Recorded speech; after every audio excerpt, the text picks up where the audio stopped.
दोस्तों, हमारे चैनल में आप सभी की स्वागत है। आखिरी इस वीडियो के माध्यम से जो कि जीके और जीएस का प्रश्न जो कि करवाने वाले हैं, जो कि सभी एग्जाम में जो कि पूछा जाता है। आप किसी भी एग्जाम की तैयारी कर रहे हैं तो जीके और जीएस से प्रश्न आप लोग का एग्जाम में जो कि देखने को मिलता है। तो आखिरी इस वीडियो के माध्यम से जो कि जीके और जीएस का प्रश्न जो कि करवाने वाले हैं, तो इस वीडियो को शुरू से अंत तक देखिए, तभी आप लोग को समझ में आएगा। तो चलिए, आखिर जीके और जीएस से कैसा प्रश्न आप लोग का एग्जाम में जो कि देखने को मिलता है। पहला प्रश्न क्या पूछ रहा है, भारतीय संविधान में कुल कितने भाग है। तो भारतीय संविधान में कुल कितने भाग है, तो भारतीय संविधान में कुल कितने भाग है, तो 22 भाग है। तो भारतीय संविधान में कुल कितने भाग है, तो 22 भाग है। यहीं आप लोग का बात करें कि भारतीय संविधान में कुल कितने अनुच्छेद है, यहीं आप लोग का कुल कितने अनुच्छेद पूछेगा। तो भारतीय संविधान में कुल कितने अनुच्छेद है, तो अनुच्छेद आप लोग का 395 अनुच्छेद है। 395 अनुच्छेद जो कि भारतीय संविधान में है। और यही पूछेगा कि भारतीय संविधान में जो कि कितना अनुसूची है, तो भारतीय संविधान में जो कि कितना अनुसूचियाँ है, तो आखिर आप लोग क्या बताइएगा कि भारतीय संविधान में कितना अनुसूची है। तो अनुसूची की बात करें, अनुसूची कितना है, तो अनुसूची की बात करें तो यह जो कि 8 अनुसूची है। यही भाग कितना है, तो भाग आप लोग का जो कि भारतीय संविधान में 22 भाग है।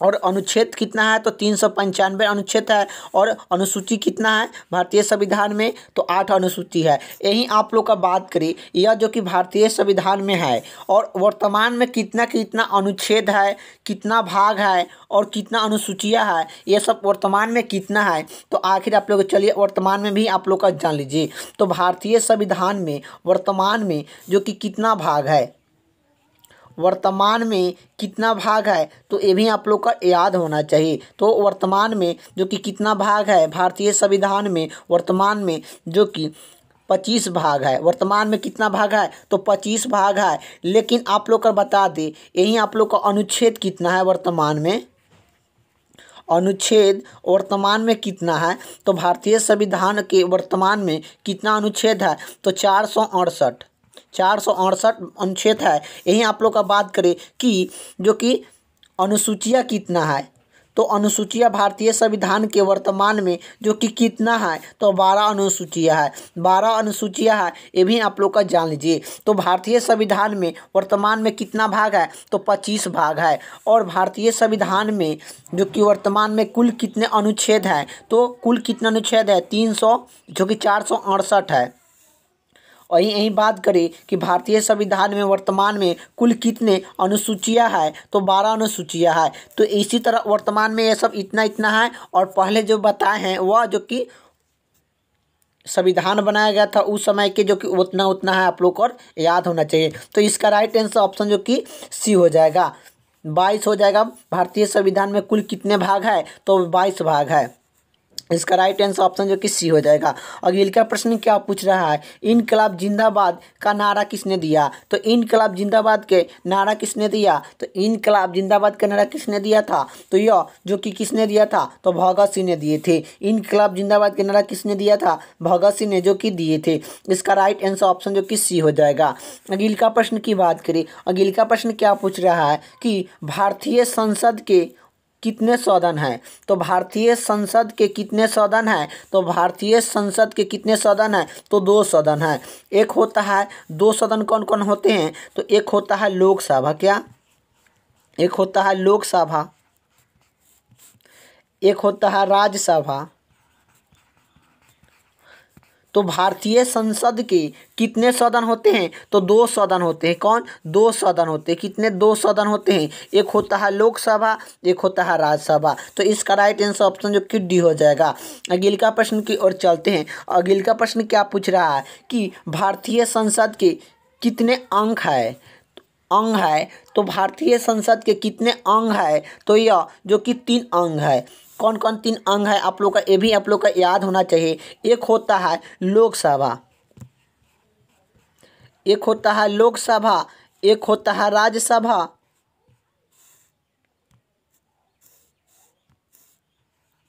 एक होता है राज्यसभा, एक होता है राष्ट्रपति।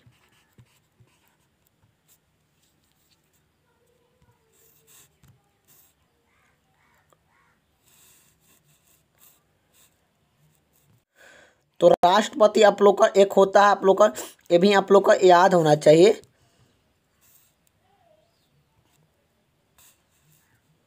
राष्ट्रपति होता है, ये तीनों जो कि होता है ये भी आप लोग को याद होना चाहिए कि यह भारतीय संसद के कितने अंग होते हैं, तो 3 होते हैं, लोकसभा, राज्यसभा और राष्ट्रपति होते हैं। इसका राइट आंसर ऑप्शन जो कि डी हो जाए। क्या पूछ रहा है, भारत में किस राज्य को चावल का कटोरी कहा जाता है? तो भारत में किस राज्य को चावल का कटोरी कहा जाता है? तो भारत में किस राज्य को चावल का कटोरी कहा जाता है? तो आंध्र प्रदेश को चावल का कटोरी कहा जाता है। तो भारत में किस राज्य को चावल का कटोरी कहा जाता है? तो आंध्र प्रदेश को कहा जाता है। इसका राइट आंसर ऑप्शन जो कि बी हो जाएगा।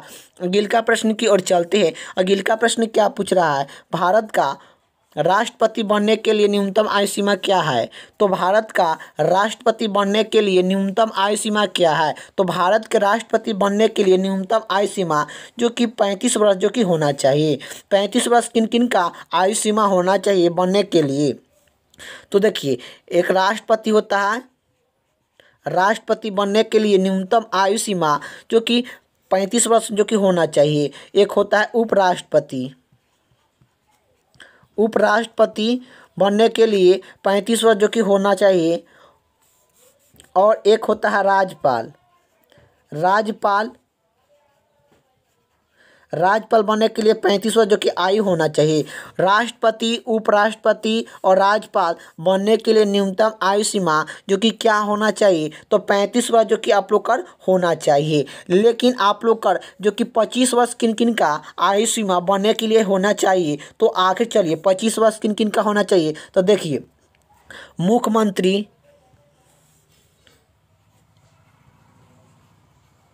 मुख्यमंत्री, लोकसभा,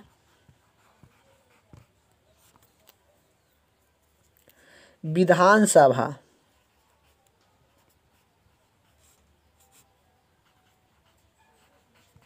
विधानसभा और प्रधानमंत्री। क्या?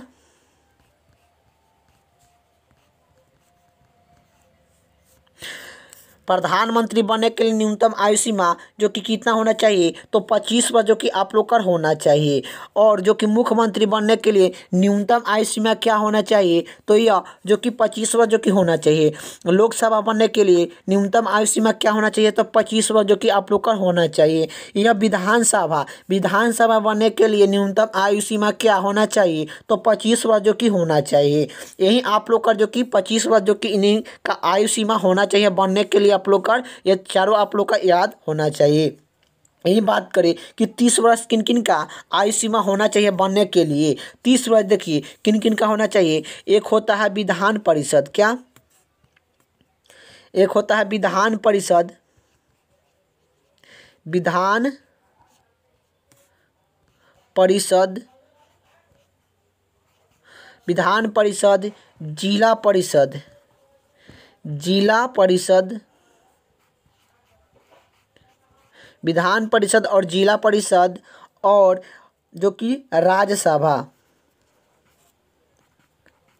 राज्यसभा बनने के लिए न्यूनतम आयु क्या होना चाहिए? तो यह आप लोग का न्यूनतम आयु सीमा क्या होना चाहिए? तो 30 वर्ष जो कि होना चाहिए। किन किन का जो कि बनने के लिए जो कि आयु 30 वर्ष जो कि होना चाहिए? तो देखिए, विधान परिषद बनने के लिए न्यूनतम आयु सीमा 30 वर्ष जो कि होना चाहिए। जिला परिषद बनने के लिए न्यूनतम आयु सीमा 30 वर्ष जो कि होना चाहिए। राज्यसभा बनने के लिए न्यूनतम आयु सीमा 30 वर्ष जो कि होना चाहिए। यही आप लोग का 30 वर्ष जो कि किन किन का होना चाहिए बनने के लिए? जो कि विधान परिषद, जिला परिषद और राज्यसभा।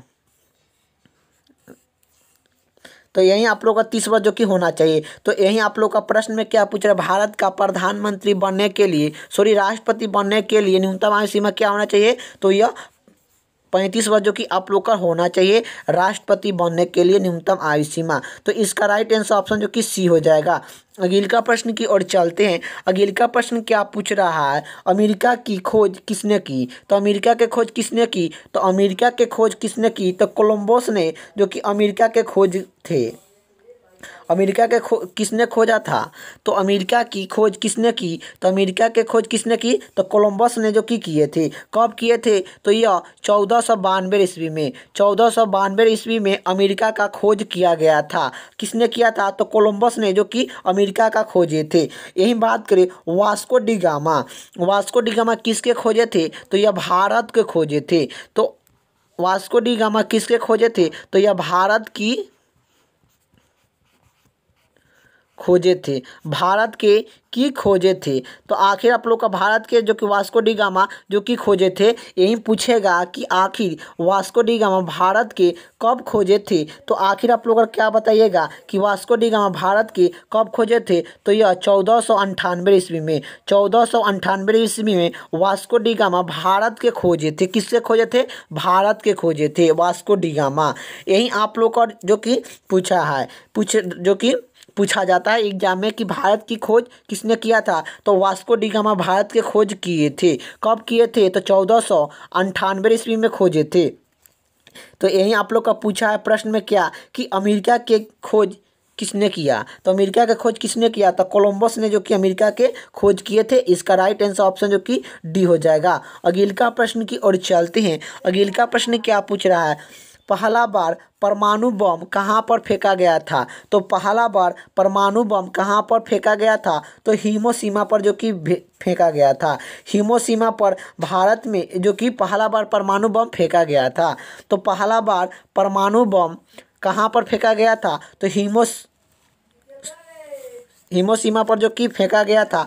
कब फेंका गया था? तो 9 अगस्त 6 अगस्त, आप लोग का 6 अगस्त 1900 जो कि 45 ईस्वी में जो कि प्रथम बार जो कि परमाणु बम फेंका गया था हिरोशिमा शहर पर। ये भी आप लोग का याद होना चाहिए। दूसरा बार क्या? पहला बार तो हिरोशिमा पर जो कि बम गिराया गया था। यही बात करें कि नागासाकी पर जो कि कब गिराया गया था? तो 9 अगस्त 1945, 9 अगस्त 1945 ईस्वी पर जो कि गिराया गया था नागासाकी पर जो कि बम। तो आखिर आप लोग को ये भी याद होना चाहिए, या दूसरा बम गिराया गया था। दूसरा परमाणु बम कहाँ गिराया गया था? तो यहाँ पर गिराया गया था। लेकिन यही आप लोग का प्रश्न में पूछा है कि पहला परमाणु बम कहाँ पर फेंका गया था? तो हिरोशिमा पर जो कि फेंका गया था। और हिरोशिमा पर फेंका गया था 6 अगस्त 1945 ईस्वी को फेंका गया था। यह हिरोशिमा यह जो कि जापान का एक राज्य जो कि शहर है। जापान का एक जो कि शहर है। हिरोशिमा आप लोग को याद होना चाहिए। तो चलिए, तो इसका राइट आंसर ऑप्शन जो कि डी हो जाएगा। अगला प्रश्न क्या पूछ रहा है कि क्षोभ मंडल ओजोन परत कहाँ पाया जाता है? तो ओजोन परत कहाँ पाया जाता है? तो ओजोन परत कहाँ पाया जाता है? तो ओजोन परत कहाँ पाया जाता है? तो सप्ताह मंडल में ओजोन परत पाया जाता है। ओजोन परत कहाँ पाया जाता है? तो सप्ताह मंडल में जो कि पाया जाता है। इसका राइट आंसर ऑप्शन जो कि डी हो जाएगा। अगला प्रश्न क्या पूछ रहा है? अगला प्रश्न ए पूछ रहा है महात्मा गांधी का राजनीति गुरु कौन था? तो महात्मा गांधी का राजनीति गुरु कौन था? तो गोपाल कृष्ण गोखले थे। गोपाल कृष्ण गोखले यह महात्मा गांधी के राजनीति गुरु थे। इसका राइट आंसर ऑप्शन जो कि बी हो जाएगा। अगला प्रश्न की ओर चलते हैं। अगला प्रश्न क्या पूछ रहा है? डेसिबल शब्द किससे संबंधित है? तो डेसिबल शब्द किससे संबंधित है? तो ध्वनि से संबंधित है। डेसिबल शब्द किससे संबंधित है? तो ध्वनि से संबंधित है। इसका राइट आंसर ऑप्शन जो कि सी हो जाएगा। अगला प्रश्न की बात करें। अगला प्रश्न क्या पूछ रहा है? अगला प्रश्न यही पूछ रहा है कि मोहम्मद बिन कासिम ने भारत पर कब आक्रमण किया था? तो मोहम्मद बिन कासिम ने भारत पर आक्रमण कब किया था? तो यह 712 ईस्वी में, 712 ईस्वी में मोहम्मद बिन कासिम ने भारत पर आक्रमण किए थे। इसका राइट आंसर ऑप्शन जो कि ए हो जाएगा। अगला प्रश्न की ओर चलते हैं। अगला प्रश्न क्या पूछ रहा है, लोधी वंश का संस्थापक कौन था। तो लोधी वंश के संस्थापक कौन था, तो लोधी वंश के संस्थापक जो कि बहलोल लोधी थे। लोधी वंश के संस्थापक कौन थे, तो बहलोल लोधी थे। इसका राइट आंसर ऑप्शन जो कि बी हो जाएगा। और लोधी वंश के अंतिम शासक, क्या अंतिम शासक कौन था, तो लोधी वंश के अंतिम शासक कौन था, तो इब्राहिम लोदी था। इब्राहिम लोदी लोधी वंश के अंतिम शासक था। और लोधी वंश के संस्थापना किसने किया था, संस्थापक कौन था, तो लोधी वंश का संस्थापक बहलोल लोदी था। इसका राइट आंसर ऑप्शन जो कि बी हो जाएगा। अंतिम पूछेगा कि अंतिम इब्राहिम लोधी वंश के अंतिम शासक कौन था, तो अंतिम शासक कौन था, तो इब्राहिम लोदी था। लोधी वंश के अंतिम शासक कौन सा था, तो इब्राहिम लोदी था। लोधी वंश के संस्थापक कौन किए थे, तो जो कि बहलोल लोदी ने किए थे। तो इसका राइट आंसर ऑप्शन जो कि बी हो जाएगा। अगला प्रश्न की ओर चलते हैं। अगला प्रश्न क्या पूछ रहा है कि उस विटामिन का नाम बताइए जो किसी मांस या भोजन में नहीं मिलता है। तो आखिर आप लोग का बताना है कि उस विटामिन का नाम बताइए जो किसी भी मांस और भोजन में नहीं मिलता। तो कौन सा विटामिन है जो कि मांसाहारी और भोजन में नहीं मिलता है। कौन सा विटामिन है कि मांसाहारी और जो कि भोजन में नहीं मिलता है, तो यह विटामिन डी जो कि नहीं मिलता है। इसका राइट आंसर ऑप्शन जो कि सी हो जाएगा। अगला प्रश्न की ओर चलते हैं। अगला प्रश्न क्या पूछ रहा है, अगला प्रश्न यही पूछ रहा है कि मानव शरीर का सबसे बड़ा अंग कौन सा है। तो मानव शरीर का सबसे बड़ा अंग कौन सा है, तो मानव शरीर का सबसे बड़ा अंग कौन सा है, तो यकृत है। मानव शरीर का सबसे बड़ा अंग कौन सा है, तो यकृत है। इसका राइट आंसर ऑप्शन जो कि सी हो जाएगा। अगला प्रश्न क्या पूछ रहा है कि नेहरू टॉपिक का संबंध किससे है।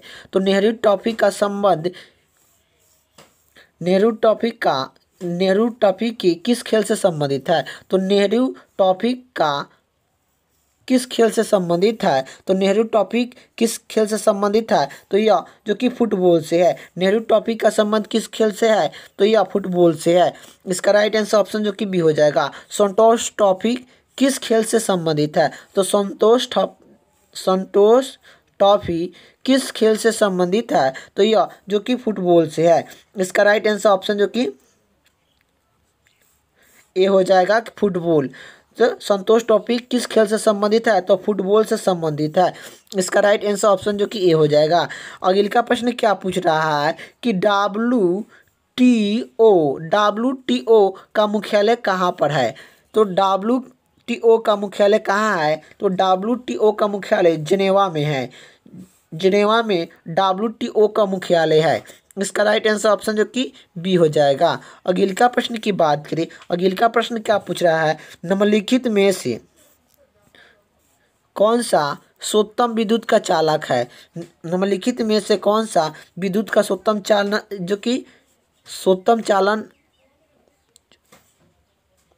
विद्युत का चालक है। निम्नलिखित में से कौन सा विद्युत का सर्वोत्तम चालक है, तो चांदी है। इसका राइट आंसर ऑप्शन जो कि सी हो जाएगा। अगला प्रश्न की बात करें। अगला प्रश्न क्या पूछ रहा है, निम्नलिखित में से कौन सा LPG का जो कि प्रमुख घटक है। निम्नलिखित में से कौन सा LPG का प्रमुख घटक है, तो मीथेन है LPG का प्रमुख घटक। इसका राइट आंसर ऑप्शन जो कि ए हो जाएगा, मीथेन हो जाएगा आप लोग का कि LPG का प्रमुख घटक कौन है, तो मीथेन है। इसका राइट आंसर ऑप्शन जो कि ए हो जाएगा। मीथेन का फार्मूला क्या होता है, तो CH4 मीथेन का फार्मूला होता है। आप लोग का ये भी याद होना चाहिए। अगला प्रश्न क्या पूछ रहा है, मीना माता रोग किस कारण से हुआ था। तो मीना माता रोग किस कारण से हुआ था, यह जो कि पारा के कमी के कारण। तो किस कारण से हुआ था, तो मीना माता रोग किस कारण से हुआ था, तो यह जो कि पारा के कारण होता है। इसका राइट आंसर ऑप्शन जो कि ए हो जाएगा। अगले का प्रश्न क्या पूछ रहा है, जाइन है, जाइन क्या है, तो जाइन क्या है, जाइन क्या है, तो एक प्रोटीन है, जाइन एक क्या है, तो प्रोटीन है, जाइन का है, एक प्रोटीन है। इसका राइट आंसर ऑप्शन जो कि डी हो जाएगा। अगले का प्रश्न क्या पूछ रहा है, अगले का प्रश्न ए पूछ रहा है, निम्नलिखित में से कौन सी नियुक्ति भारत के राष्ट्रपति के अधिकार में नहीं किया जाता है। तो आखिर आप लोग को बताना है निम्नलिखित में से कौन सी नियुक्ति भारत के राष्ट्रपति के अधिकार में नहीं है। तो भारत के राष्ट्रपति जो कि आप लोग को बताना है कि भारत के राष्ट्रपति किसे नियुक्त नहीं कर सकते हैं। तो नियुक्त करने का अधिकार नहीं है, तो यह जो कि किसका नियुक्त नहीं कर सकते हैं। देखिए, भारत का राष्ट्रपति जो कि भारत का मुख्य न्यायाधीश की नियुक्ति करते हैं और जो कि वित्त आयोग अध्यक्षता और आप लोग का वित्त आयोग योजना का अध्यक्षता करते हैं, नियुक्ति करते हैं और थल सेनानी का जो कि नियुक्ति भी करते हैं। लेकिन लोकसभा का अध्यक्ष को राष्ट्रपति नियुक्त नहीं करते हैं। क्या नियुक्त नहीं करते हैं? कौन? भारत के राष्ट्रपति लोकसभा का अध्यक्षता नहीं करते हैं, लोकसभा का अध्यक्ष का जो कि नियुक्ति नहीं करते हैं, लोकसभा का अध्यक्ष को नियुक्ति राष्ट्रपति नहीं करते हैं। इसका राइट आंसर ऑप्शन जो कि इस डी हो जाएगा।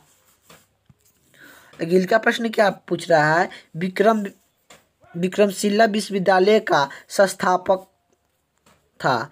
तो विक्रमशिला विश्वविद्यालय का संस्थापक था। तो विक्रमशिला विश्वविद्यालय के संस्थापक कौन था? तो धर्मपाल था। धर्मपाल जो कि विक्रमशिला विश्वविद्यालय के संस्थापक है। इसका राइट आंसर ऑप्शन जो कि ए हो जाएगा, सॉरी डी हो जाएगा। विक्रमशिला विश्वविद्यालय का संस्थापक कौन है? तो धर्मपाल है। इसका राइट आंसर ऑप्शन जो कि डी हो जाएगा। अगले का प्रश्न की बात करें, अगले का प्रश्न क्या पूछ रहा है, सिकंदर ने जब भारत पर आक्रमण किया उस समय मगध का शासक कौन था। तो मगध का शासन कौन था।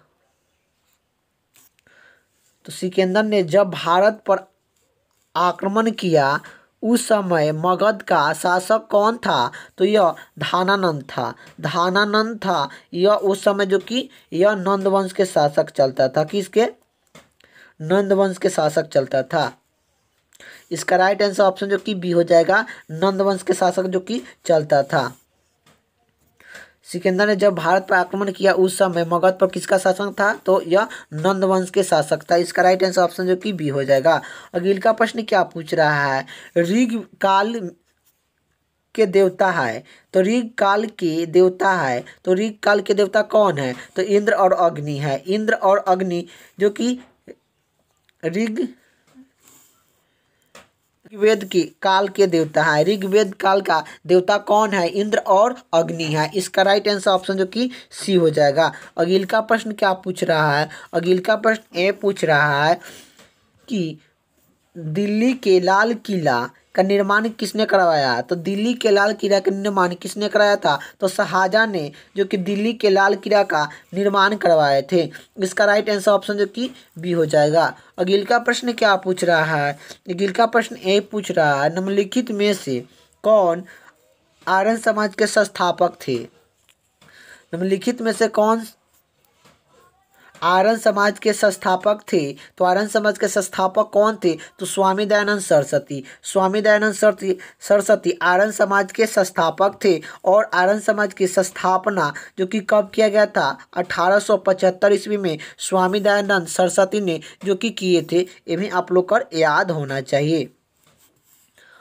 अगले का प्रश्न की ओर चलते हैं। अगले का प्रश्न क्या पूछ रहा है, अगले का प्रश्न ए पूछ रहा है, किसके शासनकाल में मेगा स्तनिक भारत आया था। तो किसके शासनकाल में मेगा स्तनिक भारत आया था। तो यह चंद्रगुप्त मौर्य के काल में, जो कि चंद्रगुप्त मौर्य के समय भारत में मेगा स्तनिक जो कि आए थे। तो यह किसके शासनकाल में मेगा स्तनिक भारत आए थे। तो यह चंद्रगुप्त मौर्य के शासनकाल में आए थे। इसका राइट आंसर ऑप्शन जो कि सी हो जाएगा। अगले का प्रश्न की ओर चलते हैं। अगले का प्रश्न क्या पूछ रहा है कि सबसे पहला धातु, जिस धातु सबसे पहला धातु जिसका मानव ने प्रयोग किया थी।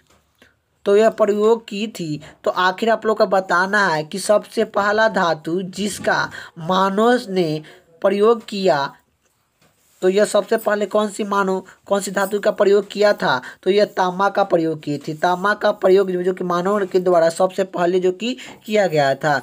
इसका राइट आंसर ऑप्शन जो कि सी हो जाएगा। अगले का प्रश्न क्या पूछ रहा है? अगले का प्रश्न ए पूछ रहा है, हड़प्पा के लोग मुक्ता पूजा करते थे। तो हड़प्पा के लोग मुक्ता पूजा करते थे या पशुपति के करते थे? पशुपति के हड़प्पा के लोग जो कि सर्वप्रथम जो कि पूजा करते थे। तो हड़प्पा के लोग मुख्य पूजा किससे करते थे? तो पशुपति के करते थे। हड़प्पा के खोज किसने किया था? दयानंद साहनी ने हड़प्पा शहर के जो कि खोजे थे। और हड़प्पा अभियान के खोज कब किया गया था? तो यह 1921 ईस्वी में हड़प्पा अभियान के खोजा गया था।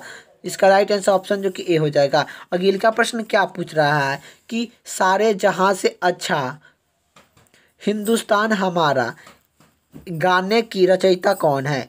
तो गाना के रचयिता कौन है? तो गाना का रचयिता आप लोग को बताना है। तो सारे जहां से अच्छा हिंदुस्तान हमारा गाना का रचयिता है। तो गाना के रचयिता है तो यह कौन है? तो यह कौन है?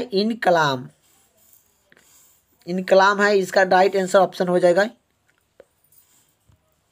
जो कि इकबाल है। आप लोग का याद होना चाहिए, सारे जहां से अच्छा हिंदुस्तान हमारा, यह इकबाल ने जो कि लिखे हैं। इसका राइट आंसर ऑप्शन जो कि बी हो जाएगा। अगले का प्रश्न की बात करें, अगले का प्रश्न क्या पूछ रहा है, किस राज्य में हीराकुंडली बांध स्थित है? तो हीराकुंडली बांध किस राज्य में स्थित है? तो उत्तर उड़ीसा राज्य में स्थित है। उड़ीसा राज्य में हीराकुंडली बांध स्थित है। और यह महानदी पर, कहाँ? महानदी पर है। क्या किस नदी पर है? तो हीराकुंडली बांध परियोजना किस नदी पर है? तो महानदी पर है। ये भी आप लोग को याद होना चाहिए। और किस राज्य में हीराकुंडली बांध परियोजना है? तो यह उड़ीसा राज्य में है। उड़ीसा राज्य में जो कि है। इसका राइट आंसर ऑप्शन जो कि बी हो जाएगा। अगले का प्रश्न की ओर चलते हैं। अगले का प्रश्न क्या पूछ रहा है, 20 प्रसिद्ध थर अमृतस्थल, थर रेगिस्तान किस राज्य में स्थित है? तो 20 के प्रसिद्ध थर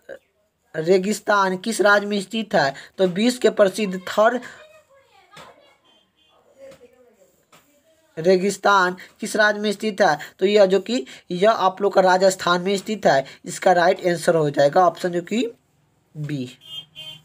अगले का प्रश्न क्या पूछ रहा है कि भारत का राष्ट्रीय जो कि पशु कौन है? तो भारत का राष्ट्रीय पशु कौन सा है? तो भारत का राष्ट्रीय पशु कौन सा है? तो बाघ है। तो भारत का राष्ट्रीय पशु कौन सा है? तो बाघ है। यही आप लोग का पूछेगा कि भारत का राष्ट्रीय जो कि फल क्या है? तो फल पूछेगा, भारत का राष्ट्रीय फल क्या है? तो भारत का राष्ट्रीय फल क्या है? तो आम है। आम भारत का राष्ट्रीय फल है। यही आप लोग का पूछेगा कि भारत का राष्ट्रीय फूल कौन सा है? तो यह जो कि कमल है, कमल है। और यही पूछेगा भारत का राष्ट्रीय जो कि पशु कौन सा, पक्षी कौन सा है? पक्षी। तो भारत का राष्ट्रीय पक्षी कौन सा है? तो मोर है। मोर आप लोग का हो जाएगा। यही पूछेगा आप लोग का। इसी तरह से आप लोग का एग्जाम में जो कि प्रश्न जो कि देखने को मिलता है। अगले का प्रश्न क्या पूछ रहा है? अगले का प्रश्न ये पूछ रहा है कि इंदिरा गांधी नहर किस राज्य में निर्माण किया गया है? तो इंदिरा गांधी नहर किस राज्य में निर्माण किया गया है? तो इंदिरा गांधी नहर किस राज्य में निर्माण किया गया है? तो यह जो कि राजस्थान में जो कि किया गया है। इसका राइट आंसर ऑप्शन जो कि बी हो जाएगा। इंदिरा गांधी नहर किस राज्य में निर्माण किया गया है? तो यह राजस्थान में जो कि किया गया है। इसका राइट आंसर ऑप्शन जो कि बी हो जाएगा। अगले का प्रश्न क्या पूछ रहा है कि क्षेत्रफल के दृष्टि से भारत का सबसे बड़ा राज्य है? तो क्षेत्रफल के दृष्टि से भारत का सबसे बड़ा राज्य है। तो क्षेत्रफल के दृष्टि से भारत का सबसे बड़ा राज्य कौन सा है? तो यह जो कि राजस्थान है। क्षेत्रफल के दृष्टि से सबसे बड़ा राजस्थान है। क्षेत्रफल के दृष्टि से सबसे छोटा क्या क्षेत्रफल की दृष्टि से सबसे छोटा राज्य, क्या छोटा राज्य कौन सा है क्षेत्रफल की दृष्टि से? तो गोवा है। गोवा जो कि क्षेत्रफल की दृष्टि से सबसे छोटा राज्य है, लेकिन सबसे बड़ा राज्य कौन सा है? तो यह राजस्थान है। यही बात करें कि जनसंख्या के दृष्टि से, क्या आप लोग का जो कि जनसंख्या के दृष्टि से, जनसंख्या की दृष्टि से, क्या जनसंख्या के दृष्टि से आप लोग का सबसे बड़ा राज्य कौन सा है? तो जनसंख्या की दृष्टि से जो कि बड़ा राज्य कौन सा है? तो यह उत्तर प्रदेश है। जनसंख्या की दृष्टि से सबसे बड़ा राज्य जो कि कौन सा है? तो यह आप लोग का याद होना चाहिए कि जनसंख्या के दृष्टि से सबसे बड़ा राज्य जो कि उत्तर प्रदेश है। सबसे बड़ा राज्य जो कि कौन सा है? उत्तर प्रदेश है। लेकिन यही बात करें जनसंख्या की दृष्टि से सबसे छोटा, क्या सबसे छोटा छोटा राज्य कौन सा है? तो सिक्किम है। आप लोग का याद होना चाहिए कि सबसे छोटा जनसंख्या की दृष्टि से कौन सा है? तो सिक्किम है। और सबसे बड़ा तो उत्तर प्रदेश है। तो इसका राइट आंसर ऑप्शन जो कि सी हो जाएगा कि जो कि क्षेत्रफल की दृष्टि से भारत का सबसे बड़ा राज्य कौन सा है? तो यह राजस्थान है। इसका राइट आंसर ऑप्शन जो कि सी हो जाएगा। अगले का प्रश्न की ओर चलते हैं। अगले का प्रश्न पूछ रहा है, हीराकुंडली परियोजना किस नदी के पानी के उपस्थित में प्रयोग में किया जाता है? तो पानी के उपयोग में के लिए किया है। तो आखिर आप लोग को बताना है इंदिरा गांधी नहर परियोजना इंदिरा गांधी नहीं, हीराकुंडली बांध परियोजना, हीराकुंडली बांध परियोजना जो कि किस नदी पर है? तो यह महानदी पर है। इसका राइट आंसर ऑप्शन जो कि डी हो जाएगा। अगले का प्रश्न क्या पूछ रहा है? अगले का प्रश्न ए पूछ रहा है कि लखनऊ किस नदी के किनारे बसा है? तो लखनऊ किस नदी के किनारे बसा है? तो यह लखनऊ किस नदी के किनारे बसा है? तो यह गोमती नदी के किनारे बसा है। लखनऊ किस नदी के किनारे बसा है? तो गोमती नदी के किनारे बसा है। इसका राइट आंसर ऑप्शन जो कि डी हो जाएगा। अगले का प्रश्न की ओर चलते हैं। अगले का प्रश्न क्या पूछ रहा है? रेगिस्तान का जहाज किसे कहते हैं? तो यह रेगिस्तान का जहाज किसे कहते हैं? तो रेगिस्तान का जहाज जो कि ऊँट को कहते हैं। इसका राइट आंसर ऑप्शन जो कि सी हो जाएगा। अगले का प्रश्न की ओर चलते हैं। अगले का प्रश्न क्या पूछ रहा है कि हवा महल कहाँ पर स्थित है? तो हवा महल कहाँ पर स्थित है? तो हवा महल कहाँ पर स्थित है? तो यह जयपुर में स्थित है। इसका राइट आंसर ऑप्शन जो कि बी हो जाएगा।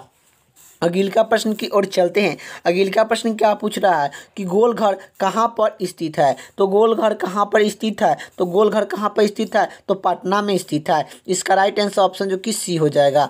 अगले का प्रश्न की ओर चलते हैं। अगले का प्रश्न क्या पूछ रहा है कि अढ़ाई दिन का झोपड़ी कहाँ पर स्थित है? तो अढ़ाई दिन का झोपड़ी कहाँ पर स्थित है? तो अढ़ाई दिन का झोपड़ी कहाँ पर स्थित है? तो अजमेर में स्थित है। इसका राइट आंसर ऑप्शन जो कि डी हो जाएगा। अगले का प्रश्न की ओर चलते हैं। अगले का प्रश्न क्या पूछ रहा है? गुरु नानक देव का जन्म कब हुआ था? तो गुरु नानक देव का जन्म कब हुआ था? तो गुरु नानक देव का जन्म कब हुआ था? 1459 ईस्वी में हुआ था। 69 में हुआ था। 1469 आप लोग कर 1469 आप लोग कर याद होना चाहिए। 1469 में गुरु नानक देव का जन्म हुआ था। इसका राइट आंसर ऑप्शन जो कि सी हो जाएगा। अगले का प्रश्न की बात करें। अगले का प्रश्न क्या पूछ रहा है? तक्षशिला कहाँ पर स्थित है? तो तक्षशिला कहाँ पर स्थित है? तो तक्षशिला कहाँ पर स्थित है? तो पाकिस्तान में है। तक्षशिला कहाँ पर स्थित है? तो पाकिस्तान में है। इसका राइट आंसर ऑप्शन जो कि सी हो जाएगा। अगले का प्रश्न की बात करिए। अगले का प्रश्न क्या पूछ रहा है कि ब्रह्म समाज के संस्थापक कौन थे? तो ब्रह्म समाज के संस्थापक कौन थे? तो ब्रह्म समाज के संस्थापक कौन थे? तो यह राजा राम मोहन राय थे। ब्रह्म समाज के संस्थापक कौन थे? तो राजा राम मोहन राय थे। ब्रह्म समाज की स्थापना जो कि कब हुआ था? कब हुआ था? तो ब्रह्म समाज की स्थापना कब हुआ था आप लोग को बताना है। तो ब्रह्म समाज की स्थापना जो कि कब हुआ था? तो यही आप लोग का हुआ था। आप लोग का याद होना चाहिए कि ब्रह्म समाज की स्थापना जो कि 20 अगस्त 1828 ईस्वी में 20 अगस्त 1828 ईस्वी में ब्रह्म समाज की स्थापना राजा राम मोहन राय के द्वारा जो कि किया गया था। इसका राइट आंसर ऑप्शन जो कि बी हो जाएगा। अगला प्रश्न की ओर चलते हैं। अगला प्रश्न क्या पूछ रहा है, आर्यन समाज के संस्थापक कौन थे? तो आर्यन समाज के संस्थापक कौन थे? तो आर्यन समाज के संस्थापक कौन थे? तो स्वामी दयानंद सरस्वती थे। आर्यन समाज के संस्थापक कौन थे? तो स्वामी दयानंद सरस्वती थे। आर्यन समाज की स्थापना जो कि कब किया गया था? तो 1875 ईस्वी में। 1875 ईस्वी में आर्यन समाज की स्थापना जो कि दयानंद सरस्वती के द्वारा जो कि किया गया था। तो आर्यन समाज के संस्थापक कौन है? तो यह स्वामी दयानंद सरस्वती है। आर्यन समाज की स्थापना कब हुआ था? तो यह 1875 ईस्वी में हुआ था। कहाँ पर हुआ था? तो मुंबई में हुआ था। ये भी आप लोग का याद होना चाहिए। तो इसका राइट आंसर ऑप्शन जो कि डी हो जाएगा। अगला प्रश्न की ओर चलते हैं। अगला प्रश्न क्या पूछ रहा है कि हरिजन संघ के संस्थापक कौन थे? तो हरिजन संघ के संस्थापक कौन थे? तो यह महात्मा गांधी थे। हरिजन संघ के संस्थापक कौन थे? तो हरिजन संघ के संस्थापक जो कि कौन थे? यह महात्मा गांधी थे। तो हरिजन संघ के संस्थापक कौन थे? तो महात्मा गांधी थे। हरिजन संघ की स्थापना कब किया गया था? 1932 ईस्वी में महात्मा गांधी ने हरिजन संघ के स्थापना जो कि किए थे। इसका राइट आंसर ऑप्शन जो कि सी हो जाएगा। अगला प्रश्न की बात करें। अगला प्रश्न क्या पूछ रहा है? यही पूछ रहा है प्रश्न में कि भारतीय संविधान के किस अनुच्छेद में प्रेस की स्वतंत्रता दी गई है? तो भारतीय संविधान के किस अनुच्छेद में प्रेस की स्वतंत्रता दी गई है? तो यह अनुच्छेद जो कि 19 के ए में दिया गया है। 19 के ए में जो कि दिया गया है। तो भारतीय संविधान के किस अनुच्छेद में प्रेस की स्वतंत्रता दिया गया है? तो 19 के आई में जो कि या ए में आप लोग कह लीजिए जो कि दिया गया है। इसका राइट आंसर ऑप्शन जो कि ए हो जाएगा। अगला प्रश्न की बात करें। अगला प्रश्न क्या पूछ रहा है कि भारत के संविधान के किस अनुच्छेद के अंतर्गत भारत के राष्ट्रपति पर महाभियोग चलाया जा सकता है? तो भारत के राष्ट्रपति पर महाभियोग जो कि चलाया जाता है किस अनुच्छेद के अंतर्गत में? तो किस अनुच्छेद के अंतर्गत में भारत के राष्ट्रपति पर महाभियोग चलाया जाता है? तो अनुच्छेद 61वां के अंतर्गत। अनुच्छेद 61वां के अंतर्गत में जो कि भारत के राष्ट्रपति पर जो कि महाभियोग जो कि चलाया जाता है, ये भी आप लोग को याद होना चाहिए। तो इसका राइट हो जाएगा अनुच्छेद जो कि 61 के अंतर्गत में जो कि चलाया जाता है। इसका राइट आंसर ऑप्शन जो कि सी हो जाएगा। अगला प्रश्न की ओर चलते हैं। अगला प्रश्न क्या पूछ रहा है कि अगला प्रश्न ये पूछ रहा है कि आप लोग का जो कि संविधान के किस अनुच्छेद में जो कि उपराष्ट्रपति पद का प्रावधान दिया गया है? संविधान के किस अनुच्छेद के अंतर्गत में संविधान के किस अनुच्छेद में जो कि उपराष्ट्रपति पद का प्रावधान दिया गया है? तो संविधान के किस अनुच्छेद में जो कि उपराष्ट्रपति पद का प्रावधान दिया गया है? तो अनुच्छेद 63। अनुच्छेद 63 में उपराष्ट्रपति का पद का प्रावधान जो कि दिया गया है। इसका राइट आंसर ऑप्शन जो कि अनुच्छेद 63 हो जाएगा। इसका राइट आंसर ऑप्शन जो कि बी हो जाएगा। अगला प्रश्न क्या पूछ रहा है कि RH फैक्ट का संबंध किससे है? तो RH फैक्ट का संबंध किससे है आप लोग को बताना है। तो RH फैक्ट का नाम किससे संबंधित है? तो RH फैक्ट का नाम किससे संबंधित है? तो RH फैक्ट का नाम किससे संबंधित है? तो बंदर से है। इसका राइट आंसर ऑप्शन जो कि सी हो जाएगा। अगले प्रश्न की ओर चलते हैं। अगला प्रश्न क्या पूछ रहा है कि पेसमेकर का संबंध किससे है? तो पेसमेकर का संबंध किससे है? तो पेसमेकर का संबंध जो कि हृदय से है। तो पेसमेकर का संबंध जो कि किससे है? तो हृदय से है। इसका राइट आंसर ऑप्शन जो कि ए हो जाएगा। अगला प्रश्न क्या पूछ रहा है कि सोते समय रक्तचाप में क्या परिवर्तन होता है? तो सोते समय रक्तचाप में क्या परिवर्तन होता है? तो सोते समय रक्तचाप में क्या परिवर्तन होता है? तो यह जो कि घट जाता है। सोते समय रक्तचाप में क्या परिवर्तन होता है? तो रक्त को जो कि घट जाता है। तो सोते समय रक्तचाप में क्या परिवर्तन होता है? तो घट जाता है। आप लोग को याद होना चाहिए। तो यह इसका राइट आंसर ऑप्शन जो कि बी हो जाएगा।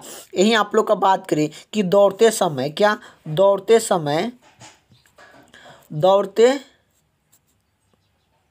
दौड़ते समय जो कि क्या होता है, तो दौड़ते समय जो कि रक्तचाप में क्या होता है, तो बढ़ जाता है। दौड़ते समय रक्तचाप में क्या होता है, तो दौड़ते समय रक्तचाप में जो कि क्या होता है, तो यह जो कि बढ़ जाता है। ये भी आप लोग का याद होना चाहिए। सोते समय रक्तचाप जो कि रक्त दाब जो कि क्या होता है, तो यह घट जाता है। इसका राइट आंसर ऑप्शन जो कि बी हो जाएगा। अगले का प्रश्न की बात करें, अगले का प्रश्न क्या पूछ रहा है, टिबिया नामक हड्डी कहाँ किसमें पाया जाता है, तो टिबिया नामक हड्डी किसमें पाया जाता है, तो टिबिया नामक हड्डी किसमें पाया जाता है, तो यह टांग में पाया जाता है। टिबिया नामक हड्डी कहाँ पाया जाता है, तो टांग में पाया जाता है। इसका राइट आंसर ऑप्शन जो कि डी हो जाएगा।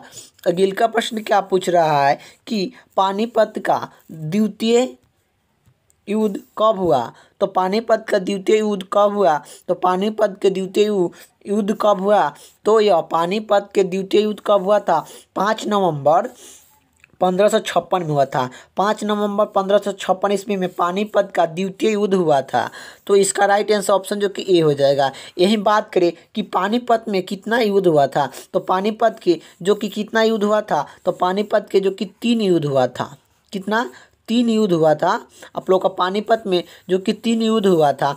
जो कि पानीपत का प्रथम युद्ध, पानीपत का द्वितीय युद्ध, पानीपत का जो कि तीसरा युद्ध हुआ था। तो आखिर आप लोग का यह प्रश्न पूछा है कि पानीपत का दूसरा युद्ध कब हुआ, तो पानीपत का दूसरा युद्ध तो हुआ जो कि 5 नवंबर 1556 में हुआ। लेकिन पानीपत का प्रथम युद्ध कब हुआ, तो पानीपत का प्रथम युद्ध कब हुआ, तो पानीपत का जो कि प्रथम युद्ध जो कि कब हुआ, तो पानीपत का प्रथम युद्ध कब हुआ था, तो यह 21 अप्रैल 1526 ईस्वी में हुआ था।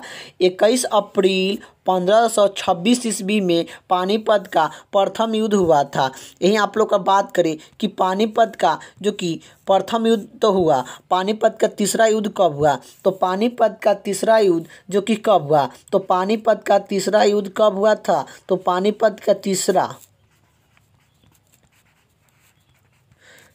युद्ध कब हुआ, तो पानीपत का तीसरा युद्ध जो कि कब हुआ था, तो यह 14 जनवरी 1761 ईस्वी में। 14 जनवरी 1761 ईस्वी में पानीपत का तीसरा लड़ाई हुआ था। तो चलिए खाली रिपीट कर दे रहे हैं। पानीपत में जो कि 3 युद्ध हुआ था, जो कि 3 युद्ध हुआ था। पानीपत का प्रथम युद्ध कब हुआ था, तो पानीपत का प्रथम युद्ध कब हुआ था, तो पानीपत का जो कि प्रथम युद्ध की बात करें तो कब हुआ था, तो पानीपत का प्रथम युद्ध जो कि कब हुआ था, तो आखिर आप लोग का 21 अप्रैल 1526 ईस्वी में, 21 अप्रैल 1526 ईस्वी में पानीपत का जो कि यह प्रथम युद्ध हुआ था। ये भी आप लोग का याद होना चाहिए। पानीपत का प्रथम युद्ध कब हुआ था, तो यह जो कि कब हुआ था, 21 अप्रैल 1526 ईस्वी में पानीपत का प्रथम युद्ध हुआ था। लेकिन पानीपत का दूसरा युद्ध कब हुआ था, तो पानीपत का दूसरा युद्ध की बात करें तो पानीपत का दूसरा युद्ध कब हुआ था, 5 नवंबर 1556 ईस्वी में पानीपत का जो कि दूसरा युद्ध हुआ था। यही बात करें कि पानीपत का जो कि तीसरा युद्ध जो कि कब हुआ था, तो पानीपत का जो कि तीसरा युद्ध कब हुआ था, तो पानीपत का तीसरा युद्ध कब हुआ था, तो यह जो कि कब हुआ था, तो 14 जनवरी 1761 ईस्वी में। 14 जनवरी 1761 ईस्वी में हुआ था। तो इसका राइट आंसर ऑप्शन जो कि ए हो जाएगा। पानीपत का दूसरा युद्ध कब हुआ, तो यह जो कि 5 नवंबर 1556 में, 5 नवंबर 1556 में हुआ था। 5 नवंबर 1556 ईस्वी में पानीपत का दूसरा लड़ाई हुआ। तो इसका राइट आंसर ऑप्शन जो कि ए हो जाएगा। अगले का प्रश्न की ओर चलते हैं। अगले का प्रश्न क्या पूछ रहा है कि पानीपत का तीसरा युद्ध कब हुआ, तो पानीपत का तीसरा युद्ध कब हुआ, तो यह जो कि 14 जनवरी 1761 ईस्वी में हुआ था। इसका राइट आंसर ऑप्शन जो कि डी हो जाएगा।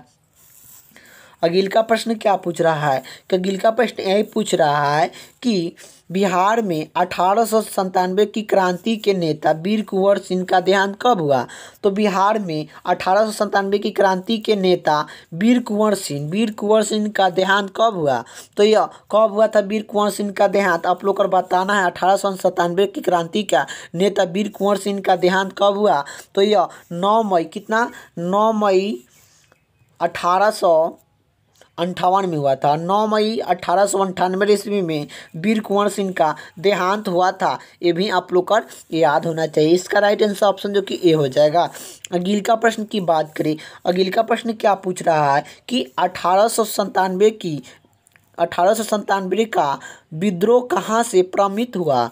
तो 1897 की क्रांति 1897 का विद्रोह कहाँ से प्रमित हुआ।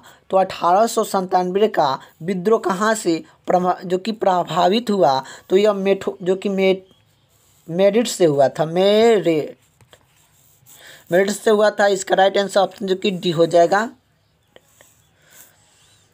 अगले का प्रश्न की ओर चलते हैं। अगले का प्रश्न क्या पूछ रहा है कि 1897 की क्रांति का चीन का निश्चित क्या किया गया था। तो 1897 की क्रांति का चीन क्या निश्चित किया गया था। तो 1897 की क्रांति का चीन क्या निश्चित किया गया था। तो यह कमल और चपाती था। कमल और चपाती को 1897 की प्रत्येक चिन्ह जो कि बना दिया गया था।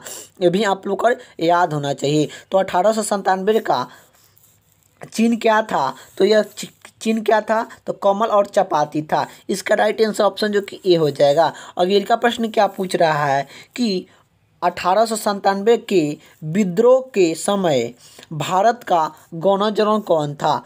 तो यह 1897 के विद्रोह के समय भारत का गवर्नर जनरल कौन था। तो यह लॉर्ड कैनिंग था। इसका राइट आंसर ऑप्शन जो कि बी हो जाएगा, लॉर्ड कैनिंग। अगले का प्रश्न क्या पूछ रहा है कि निम्न में से किस नदी को बिहार का शोक कहा जाता है। निम्न में से किस नदी को बिहार का शोक कहा जाता है। तो कोसी नदी को बिहार का शोक कहा जाता है। इसका राइट आंसर हो जाएगा। अगले का प्रश्न आप लोग का क्या पूछ रहा है कि अगले का प्रश्न ये पूछ रहा है कि रेगू मिट्टी का दूसरा नाम क्या है। तो रेगू मिट्टी का दूसरा नाम क्या है। तो रेगू मिट्टी का दूसरा नाम क्या है। तो काली मिट्टी कहते हैं। रेगू मिट्टी का दूसरा नाम क्या है। तो यह जो कि काली मिट्टी कहते हैं। रेगू मिट्टी को हम लोग काली मिट्टी कहते हैं। ये भी आप लोग को याद होना चाहिए। तो इसका राइट आंसर ऑप्शन जो कि डी हो जाएगा।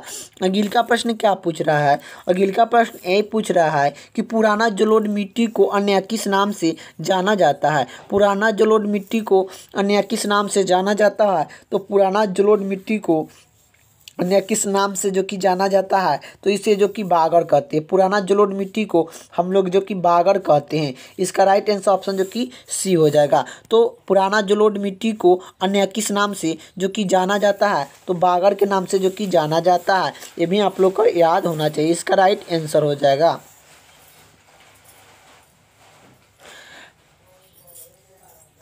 अगले का प्रश्न क्या पूछ रहा है कि भारत में हरी क्रांति का जनक किसे माना जाता है। तो भारत में हरी क्रांति का जनक किसे माना जाता है। तो डॉक्टर एम.एस. नाथ स्वामी को भारत में हरी क्रांति का जनक माना जाता है। इसका राइट आंसर ऑप्शन जो कि सी हो जाएगा। अगले का प्रश्न क्या पूछ रहा है कि निम्न में से कौन सी खड़ी फसल नहीं है। निम्न में से कौन सी खड़ी फसल नहीं है। तो निम्न में से कौन सी खड़ी फसल नहीं है। तो यह खड़ी फसल आप लोग को बताना है कि इनमें से कौन सी नहीं है। तो देखिए ऑप्शन ए में दिया गया कपास, ऑप्शन जो कि बी में दिया गया मूंगफली, ऑप्शन जो कि सी में दिया गया है जो कि मकई, ऑप्शन जो कि डी में दिया गया है सरसों। तो इसमें से इनमें से कौन सी खड़ी फसल नहीं है। तो इनमें से खड़ी फसल कौन सी नहीं है। तो देखिए कपास एक खड़ी फसल है, मूंगफली एक खड़ी फसल है, मकई भी एक खड़ी फसल है, लेकिन सरसों एक खड़ी फसल नहीं है। तो इसका राइट आंसर ऑप्शन जो कि हो जाएगा जो कि सरसों। इसका राइट आंसर ऑप्शन जो कि डी हो जाएगा जो कि सरसों।